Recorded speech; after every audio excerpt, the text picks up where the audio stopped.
What's one of the biggest, not all of them, but one of the biggest challenges that you see for internationals coming into Norway? It's actually a difficulty getting registered in Norway. That means registering the move, getting an identification number, bank account, and all that takes quite a few months.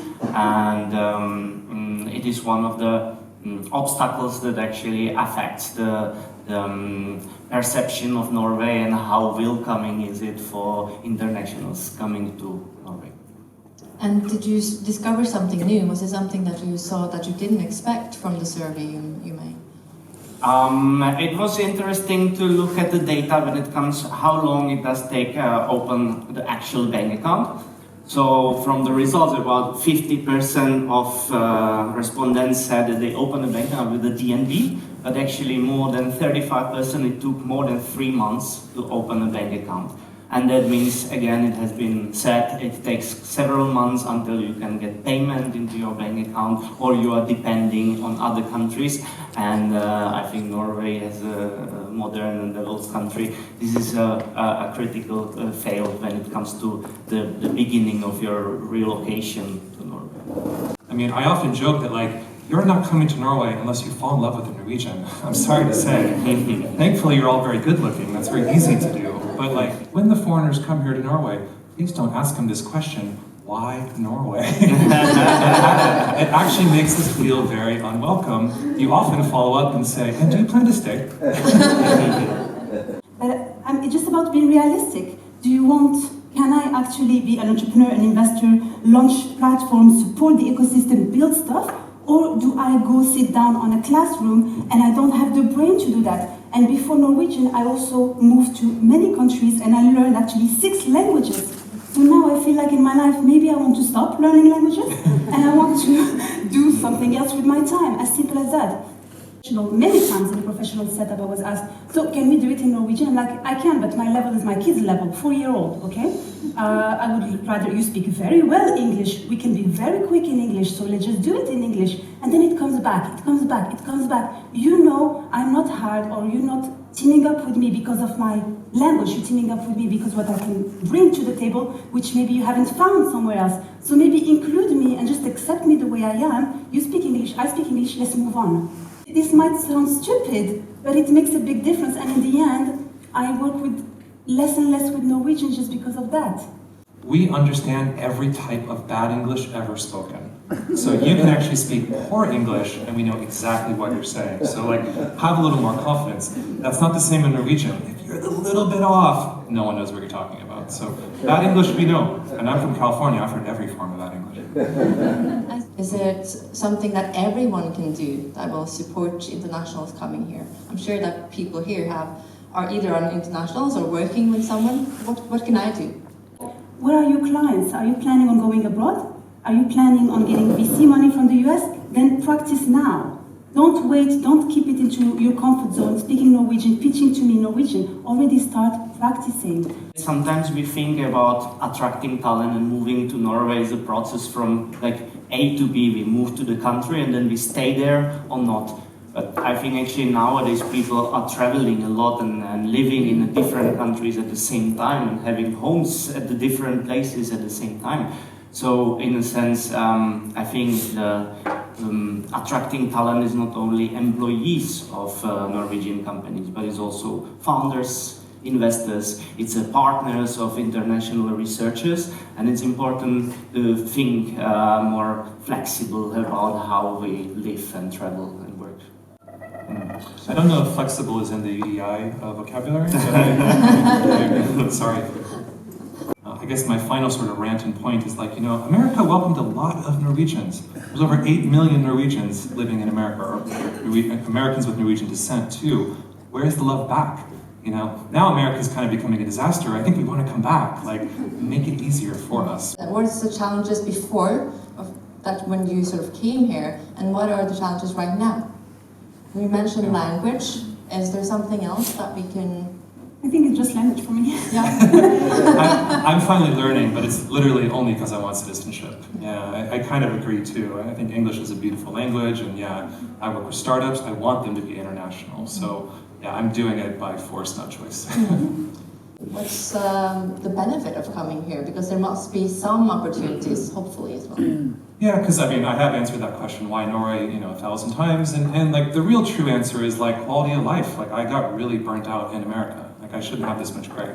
So I don't know if this is marketed well enough. If it is, I'm not seeing it. I'm not saying it's your fault. I don't know whose fault it is. But I think that that's the one thing you do have to offer. That's especially true with families and other things. And I think that the challenge is we have these Americans in Norway Facebook groups, there's XYZ in Norway too, and so many happy people show up and be like, I'm ready to come. And then the rest of us are just like, no, you can't, sorry. So it's like, but that's how we've been sort of trained. Like the bar feels very high. So I don't know what it is, but Americans are Scandinavia curious. Like, let them come here and do some work. There's got to be some happy medium between this like visitor visa, which I sort of hacked a lot, to getting this resident permit, which is a very high hill to climb. So before coming to Norway, I used to live in the UK and Japan and China, and in comparison, I think the work-life balance is certainly great in Norway. Also, having a child, I recently had the experience have a 5-month-old baby, and I must say that the experience giving a birth as a foreigner in Norway was really great and professional. I think it's also a very safe country, and the environmental quality is fantastic. So I like to say that Oslo is the blue, the green, and the city in between, and the possibilities for leisure outside of work. It's just there is even more potential to. Why I'm here is I think there can be better processes, especially at the beginning of the stay, related to the long waiting times to sort out the papers, and I think this is something to start with. I'm weighing this every day. Like, okay, it's safe, it's good, but at the same time, I mean, you can't do anything about it. The weather and the language. So what do? I know that at some point I'm going to move out because the weather, maybe, and this you can do anything about it. But it would have been an amazing experience. Well, I hope you stay, because we need more people with like your ambition and drive. So I can work from abroad. I'll get you a new jacket, whatever it takes.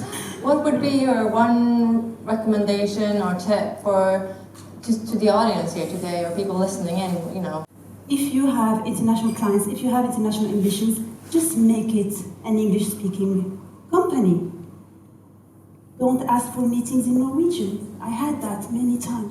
Let's do it in Norwegian. Why? I've been told that maybe someone is here from Finland Norway today, so maybe it will be. I would like to hear what are the obstacles now, and if there are any possible solutions to that. But that's my dream to come to Norway and sort out everything within a day. So. My view is Norway is a very easy country to love. It's very hard to see that love come back to you. It takes a long time, like years and years and years too. So yeah, I'm sorry to say we're Americans. We need to be babied a little bit. We don't have Janteleben. We need to be like pushed up. So it's like check on people. Don't ask them why Norway, because then it's like, oh, did I make a mistake? It's like, hey, do you need anything? Hey, you want to go to the Hutta? It's okay to invite us places and make us feel welcome a little bit more. One thing that provoked me quite a bit during the Belia presentation was all about IT. And that is there no value in a person unless they're working in IT? It almost comes across as using people instead of valuing sort of the human element of it. And there's a domino effect, I feel. If you don't value somebody unless they work in IT, it impacts the culture as a whole. People are not interested or welcoming in a general sense, because you're not just in your company, you're also out and about. So I think that's definitely worth reflection. I've been here a long time, so I have seen change, and very positive. It's far more welcoming here than it was 20 years ago. But there's definitely room to go, and worth reflecting beyond IT companies. I think maybe it's an important point to, we all need more programmers, yes, of course, but we need more leaders, really, in all areas as well. Because when you look at any large Norwegian company, there's almost no foreigners on the executive staff. Maybe one Swede. now. Thank you so much to the panel. Thank you. Thank you so much for